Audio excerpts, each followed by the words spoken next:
storm.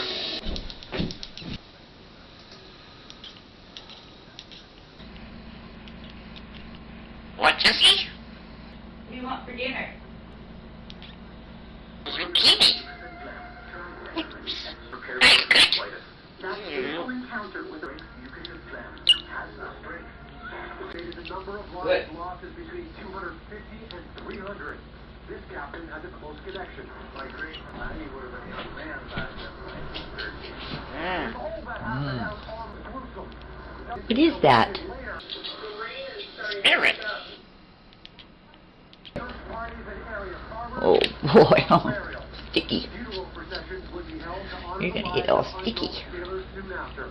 Items from the boat that since back.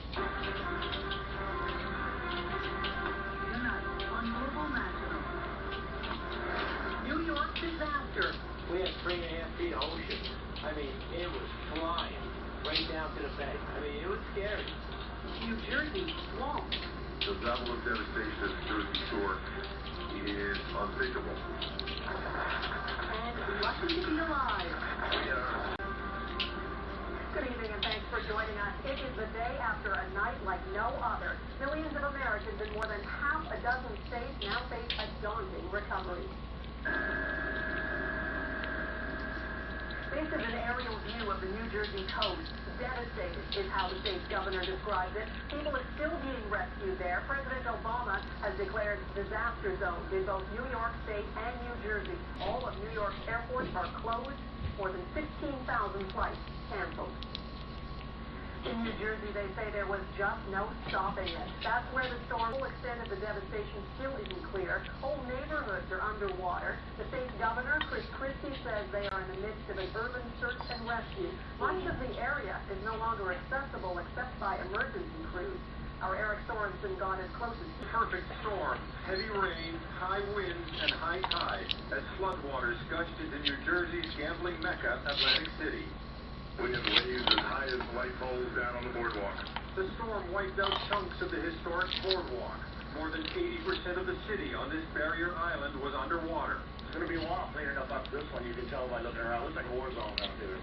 Emergency crews had to rescue dozens from a shelter. The governor furious that the mayor didn't heed advice to evacuate the island altogether. I hope and pray that there won't be any loss of life because of it. Elsewhere, wind and waves damaged or destroyed beachfront property. Today, at the peak of the storm, close to 2.5 million people in New Jersey alone were without power, and many of them... New Yorkers woke up to water. New Yorkers woke up to water, and a lot of it. Tunnels were overwhelmed by the storm. The same story for the city's 108-year-old subway system. Last night, we could look down this street here, and we saw the river coming toward us. It actually looked like something out of a movie. Sandy slammed New York's waterfront overnight, taking a huge bite out of boardwalks. The record 4.2-meter waves pushed this tanker ashore. Never seen this before. Last year we had a taste of it with Hurricane Irene, but this year, this is much worse. At the height of the storm, the winds were so strong, the facade of this 4-story building was ripped off. I don't know what's going on.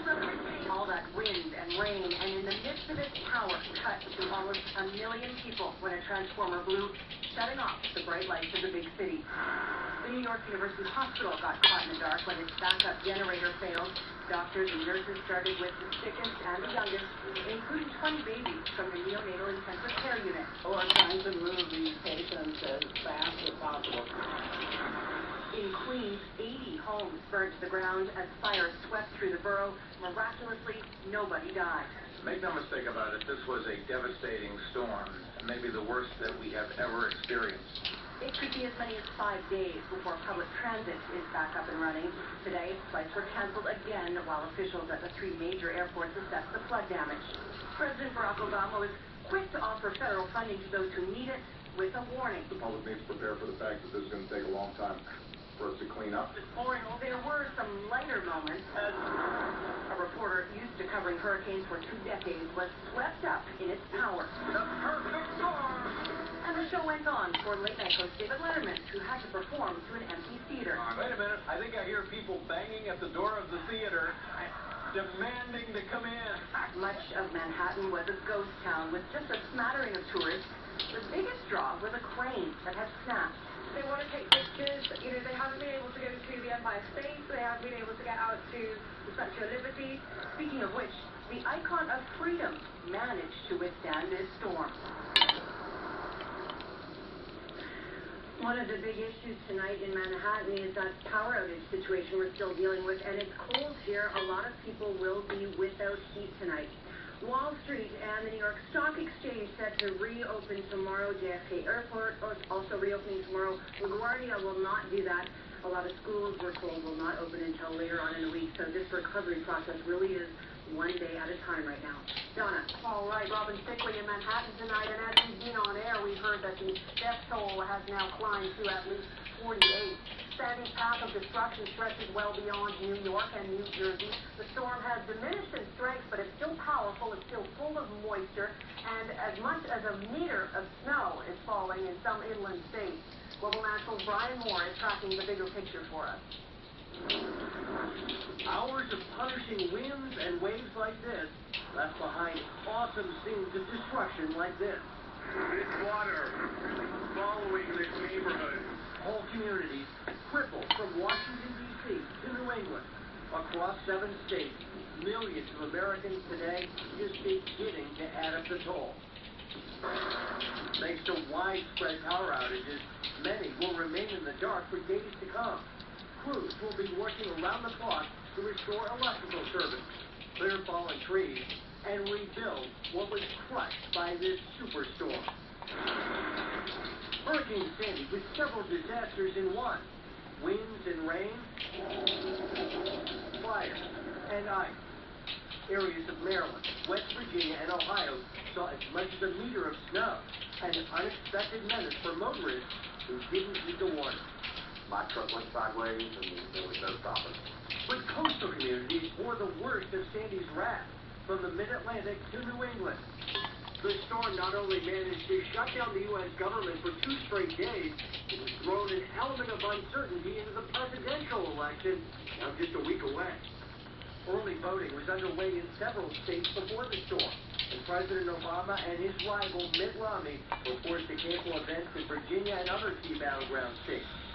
As far away as California, the storm's effects can be measured in canceled flights and lingering inconvenience. But it's a very different story at the heart, where tens of millions of Americans are taking their first step out of Sandy's shadow. Brian Moore, Global News, Washington. Sandy dealt a blow to Ontario as well. The storm is being blamed for 1 death in that province. The worst of the damage happened overnight, while most Ontarians were asleep. Our Jennifer Tryon was out surveying the destruction.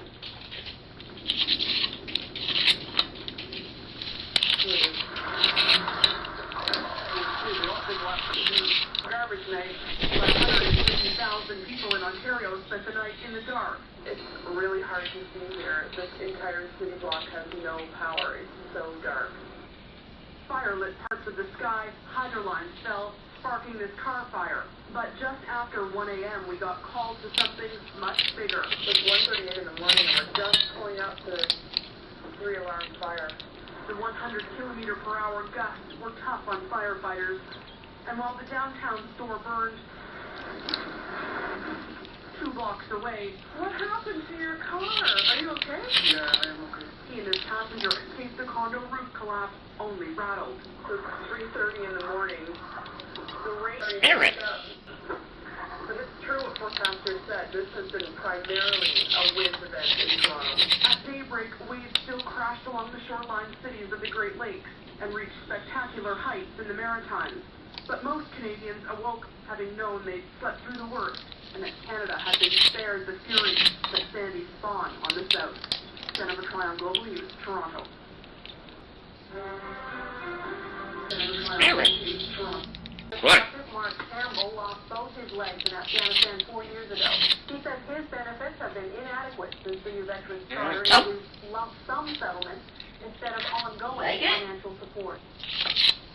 Corporal Gordon Raidler was just 22 when he was posted to Kandahar Airfield. Count on being supported for it now and in the future. Under the new charter, benefits by up to 90%. The transition back into civilian life is a long and challenging one for Canadian veterans. Very snowy in the mountains of West Virginia, upwards of 3 feet or close to a meter of snow. See you later. See you later.